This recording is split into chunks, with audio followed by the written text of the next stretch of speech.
तो आज खबर शुरू करने से पहले कुछ हेडलाइंस आपको ज़रूर सुननी चाहिए। देश के मंदिरों में पड़े सोने पर बड़ा अपडेट, सरकार को जवाब देना पड़ा। ईरान युद्ध के बीच मंदिरों का सोना क्या सरकार बेचने जा रही है?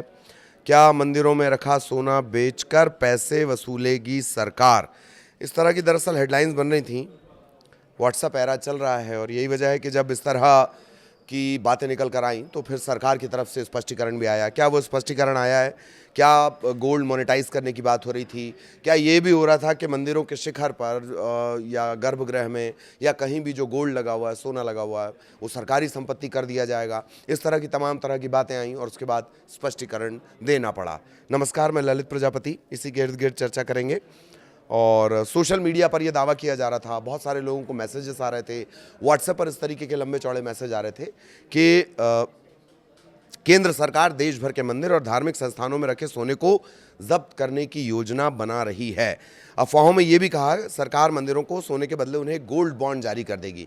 जैसे आप रिजर्व बैंक वाला गोल्ड बॉन्ड नहीं खरीदते हैं, उस तरह का एक गोल्ड बॉन्ड जारी कर दिया जाएगा मंदिरों को या ट्रस्ट को या जो समितियां हैं उनको ये बॉन्ड जारी कर दिया जाएगा। सरकार ने इसे खारिज किया है, कहा है कि ये तमाम चीज़ें एकदम झूठी और भ्रामक हैं और भी कहा गया है कि इस तरह की जानकारी को आगे ना फॉरवर्ड करें। स्ट्रेटेजिक गोल्ड रिजर्व का जो दावा था वो एकदम फर्जी निकला है। ये भी दावा किया जा रहा था कि मंदिरों के जो शिखर हैं, टॉवर, गुंबद, कलश और उनके जो गोल्ड लगा होता है, बाहरी हिस्से में मंदिरों के जो गोल्ड लगा होता है, सोना, उसे स्ट्रेटेजिक गोल्ड रिजर्व का हिस्सा बनाया जाएगा। ईरान जंग के बाद ऐसी आफत आ गई है कि सरकार मंदिरों का सोना अपने कब्जे में ले रही है और इनका कड़ाई से खंडन किया गया है। पूरी तरह से बेबुनियाद हैं ये खबरें। मंदिर, ट्रस्ट या किसी धार्मिक संस्थान के पास रखे सोने को लेकर इस तरह से उसे कब्जे में लेने की या उसे गवर्नमेंट संपत्ति बना देने की, सरकारी संपत्ति बना देने की कहीं कोई खबर नहीं है। केंद्र सरकार ने अपील भी की है कि स्पष्ट निर्देश दिए हैं कि अफवाहों पर ध्यान न दें।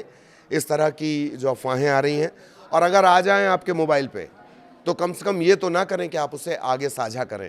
कई बार तो वो फंडा भी होता है ना कि 11 आगे लोगों को भेजो नहीं तो अनिष्ट हो जाएगा, या अच्छी खबर सुननी है तो 21 लोगों तक ये मैसेज फॉरवर्ड कर दो। कुछ इस तरीके से भी कर रहे थे, तो ये सब नहीं करना है। भ्रम ना फैलाएं, जनता गुमराह हो सकती है। आधिकारिक सूचना पर भरोसा करें। सरकार ने साफ किया कि कोई भी इस तरह का फैसला जो आधिकारिक प्रेस रिलीज़ है, सरकारी वेबसाइट हैं, वेरीफाइड पब्लिक कम्युनिकेशन चैनल, इनके ज़रिए ही घोषित किया जाएगा। सोने को लेकर अफरा तफरी क्यों मची है वो आप जान ही रहे हैं। हाल ही में जिस तरह से मिडिल ईस्ट में टेंशन है और भारतीय रुपए में गिरावट भी दर्ज की जा रही है, विदेशी मुद्रा का जो भंडार है वो कम हो रहा है और इसी को लेकर प्रधानमंत्री मोदी ने हाल ही में अपील भी की थी। पेट्रोल डीजल बचाने की अपील की गई थी, ख़ास तौर पर वो अपील जिसमें हमें डॉलर में खर्च करना पड़ता है। भारत जो है वो करीब करीब टनों सोने की खपत है भारत की। पिछले साल का ही अगर देखा जाए तो करीब करीब 800 से 900 टन सोना हमको बुलवाना पड़ा है, क्योंकि अपने यहाँ प्रोडक्शन नहीं होता है। 90% से ज़्यादा हमें विदेश से ही बुलवाना पड़ता है सोना, गोल्ड। अब जब विदेश से बुलवाना है तो उनको उनके पैसे उनकी करेंसी में देना होगा और वो ऑब्वियसली डॉलर है। इसमें जब ये बात निकल कर आई थी पीएम की अपील के बाद, India Boolean and jewellers association IBJA सरकार को एक बड़ा प्रस्ताव उन्होंने दिया कि विदेशों से महंगे सोने आयात को कम करने के लिए देश के जो अलग अलग मंदिर हैं उनके पास लॉकर में करीब करीब 1000 टन आइडल गोल्ड है।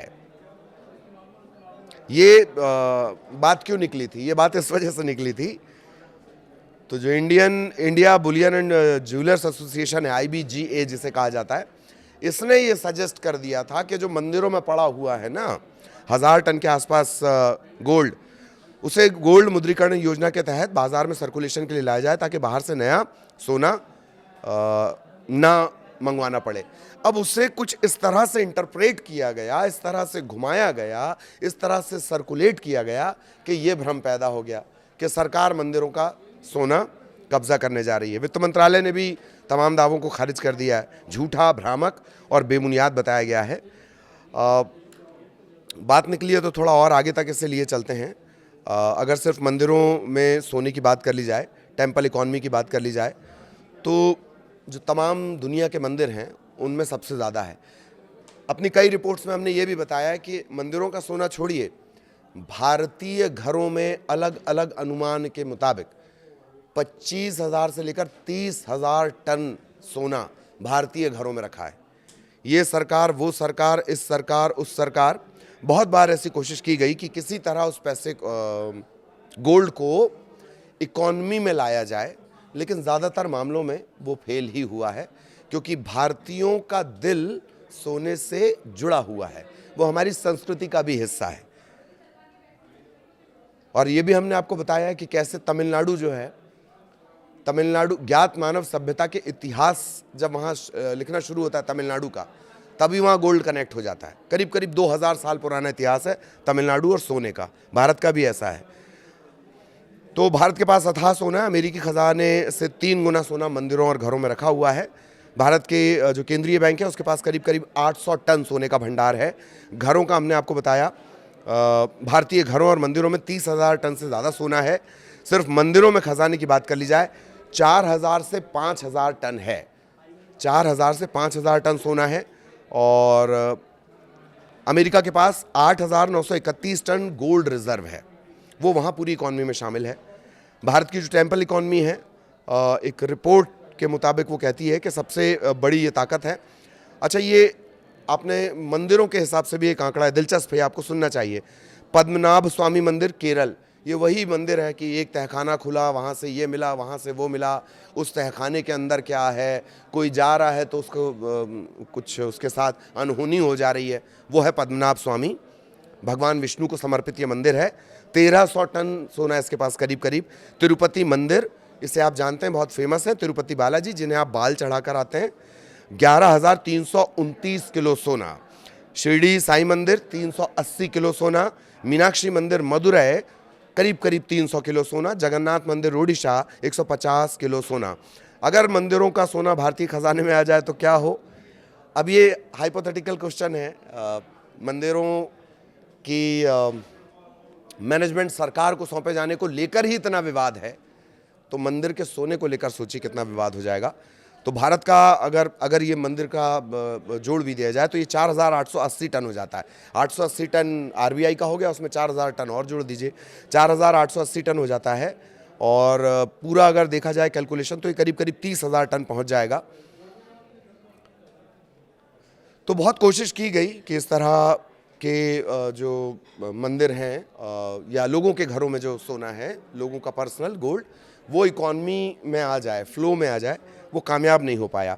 एक और दिलचस्प है, साल 2025 में तमिलनाडु के 21 मंदिरों में श्रद्धालुओं ने 1000 किलो जो सोना है मंदिरों का, वो दान किया गया था। इस सोने से तमिलनाडु सरकार को हर साल 18 अरब रुपए का तो सिर्फ ब्याज मिलता है।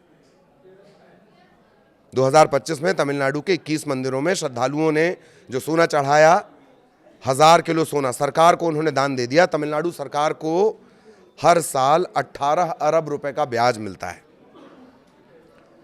तो ये गोल्ड की इकॉनमी है। और इसी वजह से ये कहा जा रहा है कि जो IBJA, उनका जो सजेशन था, उनका सजेशन इस तरह से इंटरप्रेट होकर आया कि लगातार सोशल मीडिया पर ये बातें होने लगी कि सरकार मंदिरों के सोने को मोनेटाइज करने जा रही है, सरकारी संपत्ति बनाने जा रही है। सब फर्जी है, सब बेबुनियाद है, इसका स्पष्टीकरण दे दिया गया। साथ ही हमने आपको ये भी बता दिया कि कितना सोना दरअसल भारतीय मंदिरों के पास है और कितना भारतीय घरों के पास है। आगे भी इससे जुड़ा अपडेट कोई आएगा आप तक पहुंचाएंगे। नमस्कार।